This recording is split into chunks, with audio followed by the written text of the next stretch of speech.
मैं विधायक की जांच कराऊंगा। जब ये विधायक नहीं थे तो इनकी क्या प्रॉपर्टी थी और अब ये 5 सालों में कितनी हुई है, क्योंकि हमारी भारतीय जनता पार्टी में ऐसा नहीं चलता है। जो भ्रष्टाचार करेगा वो बिल्कुल सामने रहना चाहिए, क्यों ना वो घर का ही हो। हिमाचल में विधायकों के जो नलायक है, निकम्मे हैं, उनको दोबारा पार्टी नहीं देने वाली है और वो बैन उसमें नंबर 1 है।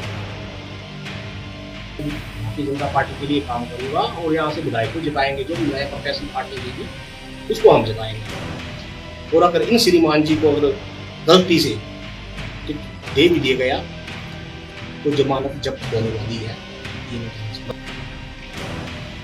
हिमाचल प्रदेश के मुख्यमंत्री जयराम ठाकुर आज कांगड़ा के प्रवास पर थे और एक बार फिर उन्होंने आज कांगड़ा के राजनीतिक तपते ज्वालामुखी को ठंडा करने का प्रयास अपने तरीके से किया। कांगड़ा में जो बवाल इस समय पवन काजल के शामिल होने के बाद मचा हुआ है, उसे किस तरह से खत्म करना है, इसको लेकर भी उन्होंने विधायक पवन काजल से भी चर्चा की। लेकिन इसी के साथ राजनीतिक समस्या यहाँ जो उत्पन्न हुई है उसके समाधान के प्रयास मुख्यमंत्री ने आज जरूर किए। हालांकि वे अपने इस प्रयास में कितने सफल हुए ये तो भविष्य बताएगा। कांगड़ा जिला भाजपा के नेता इस मसले पर खामोश हैं, लेकिन इसके साथ अब राजनीतिक रूप से अशांत कांगड़ा में एक नई कहानी बैजनाथ में शुरू हो गई है।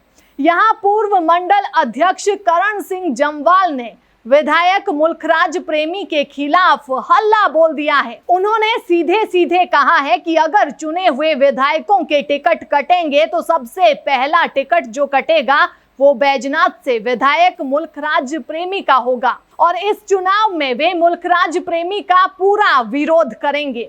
इसी के साथ करण जम्वाल ने विधायक की संपत्ति की जांच की बात भी उठाई। साथ ही ट्रांसफर और ठेकेदारी प्रथा को बढ़ावा देने के गंभीर आरोप भी विधायक पर जड़ दिए। इस तरह से अगर हम कांगड़ा जिला की बात करें तो देहरा में विधायक होशियार सिंह ने पिछले कल अपनी आजाद रैली करवाकर अपनी स्थिति भाजपा को स्पष्ट कर दी है और उन्होंने बता दिया है कि वे एक बार फिर बिना भाजपा के ही चुनावों में जाने वाले हैं, क्योंकि वहां पर भी मंडल का विरोध बड़े स्तर पर लगातार जारी है। हालांकि मुख्यमंत्री जयराम ठाकुर ने जरूर इस विरोध को शांत करने का असफल प्रयास किया था, लेकिन कुछ भी हासिल नहीं हुआ। राजनीतिक रूप से अशांत पड़ा प्रदेश का बड़ा जिला कांगड़ा फिलहाल भाजपा की पकड़ से बाहर ही जाता लगातार नजर आ रहा है।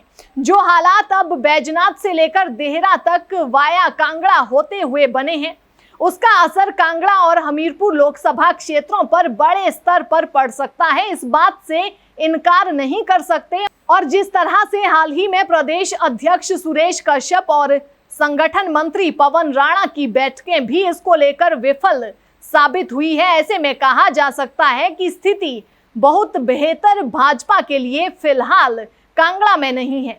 अब निगाहें एक बार फिर हिमाचल प्रदेश के चुनाव प्रभारी सोदान सिंह और भाजपा हाईकमान पर टिक गई हैं कि वे हिमाचल प्रदेश में कांगड़ा को कैसे और किस फॉर्मूले के तहत मजबूत करते हैं।